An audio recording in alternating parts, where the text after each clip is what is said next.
The grand halls of Harrington Manor shimmered under chandeliers that had never known laughter.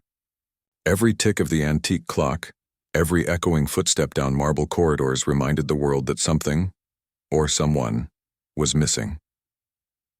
Edward Harrington, billionaire tech magnate and visionary entrepreneur, had everything: power, prestige, a mansion that touched the skyline. Yet his greatest failure sat quietly in a sunlit room upstairs. His 8-year-old daughter, Lily. Lily Harrington was healthy, brilliant, and beautiful, but she had never once smiled, not when she received her first pony. Not on her birthdays. Not even when her father tried to make her laugh with his clumsy impressions, which usually ended in him feeling more foolish than funny.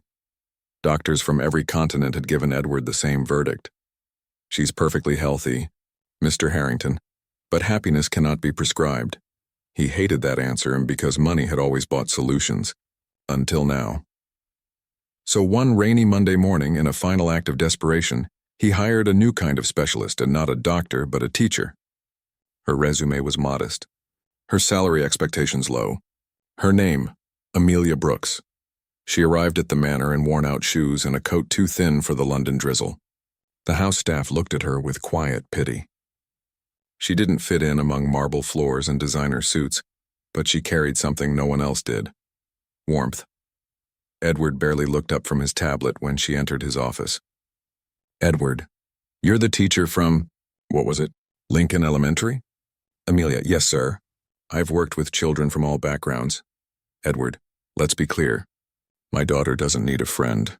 She needs results. I'll pay you triple if you can get her to smile. Amelia didn't flinch. Amelia, children don't smile for money. Mr. Harrington, they smile for love. That line, simple, almost naive, made him look up for the first time. Moments later, she was led to Lily's room. The little girl sat by the window sketching. A soft hum of rain filled the silence. She didn't look up when Amelia entered. Amelia, hi Lily, that's a lovely drawing. Who is it? No answer, just the soft scratch of pencil on paper. Amelia, smiling, that's okay. You don't have to talk yet. I'll just draw too. She pulled out a scrap of paper and began doodling, a silly cat wearing sunglasses. Amelia whispering, meet Professor Whiskers. She's terrible at math, but very stylish. For a split second, something flickered in Lily's eyes. Not quite a smile, but a spark. Amelia noticed day by day she returned, sometimes with stories about her noisy classroom, other times with balloon animals that always ended up popping mid-twist. Occasionally, she played the piano softly while Lily painted. Edward, impatient, often demanded updates. Edward, well, any progress? Amelia, she's listening now. That's progress enough. But as Amelia watched the father pace the halls like a man trapped in his own success, she began to understand. Lily's silence wasn't the illness, and her father's was. One evening, Amelia discovered Lily's sketchbook lying open on the piano. Inside was a haunting drawing, a man surrounded by glowing computer screens and a little girl behind a glass wall. Between them, a gray cloud. The next morning, Amelia approached Edward during breakfast. In her hand was a crayon drawing, 2 stick figures holding hands beneath the sun with a single word scribbled underneath. Someday. Edward stared at it. His voice cracked. Edward. Children draw nonsense all the time, but his eyes betrayed him. Amelia. Maybe she's waiting for that someday and the day she feels safe enough to smile. Edward, tense. And what makes you think you can make that happen? Amelia. Because I still believe kindness works. Even here. That afternoon, while Amelia was setting up paints, Lily finally spoke, her voice barely above a whisper. Lily, Miss Brooks, do you think someday can come soon? Amelia froze. It was the first time she'd heard her speak. Amelia. I think someday might be closer than you think. And as she smiled, the corner of Lily's lips trembled. Just a flicker, but it was real. A week later, the mansion began to change. The piano that had gathered dust for years now sang again, simple melodies played by 2 small hands guided by Amelia's patient voice. Housekeepers whispered. Even Edward found himself pausing outside the music room door, listening longer than he meant to. But still no smile. Not yet. On a snowy Friday morning, Amelia announced a special outing, a winter art day at the city park. She invited Edward too, though she doubted he'd come. Yet an hour later, his black limousine rolled up beside the snow-covered playground.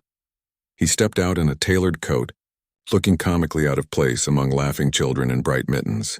Lily was kneeling in the snow, quietly building a tiny snowman alone. Amelia crouched beside her. "Amelia, need a hand, sweetheart?"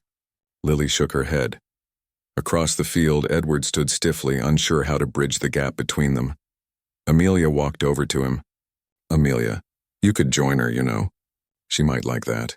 Edward, "I don't know what to do." Amelia, smiling. "Then start with that. Just be here."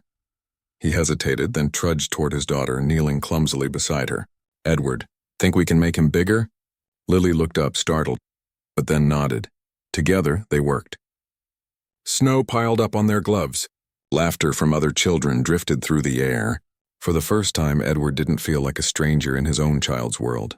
When he placed the final touch, a red scarf around the snowman's neck, Lily stared at him for a long moment. Her lips trembled. Her eyes shimmered, and then she smiled. It was small, fragile, perfect. Amelia gasped softly. Edward froze, every second stretching like eternity. Edward, voice shaking, "Lily, you're smiling." Lily, "Because you finally looked at me, Daddy." The word shattered him. Tears filled his eyes. He pulled her into his arms as if afraid she'd disappear. For the first time since her mother's death, a past he'd never spoken of, Edward allowed himself to cry. Snowflakes fell like blessings around them, silent and pure.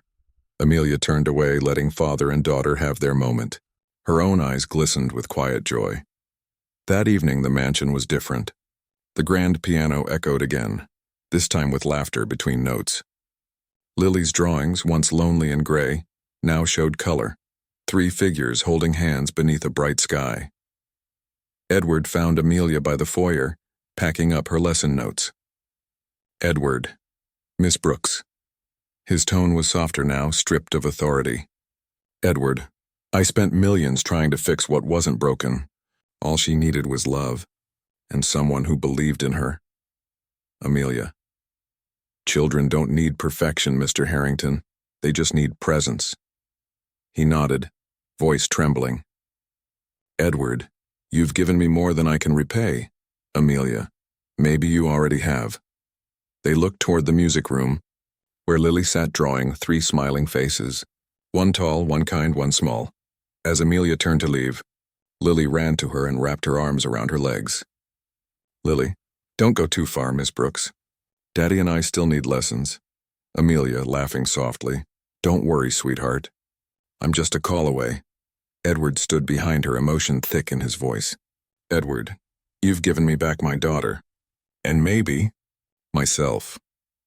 Outside, snow continued to fall over Harrington Manor. But now, instead of silence, it carried the faint sound of laughter through its halls. The house that had once been cold and echoing was finally alive. And as Edward watched, Lily play the piano, her smile glowing like sunlight on frost, he realized that true wealth was never found in his vaults or investments.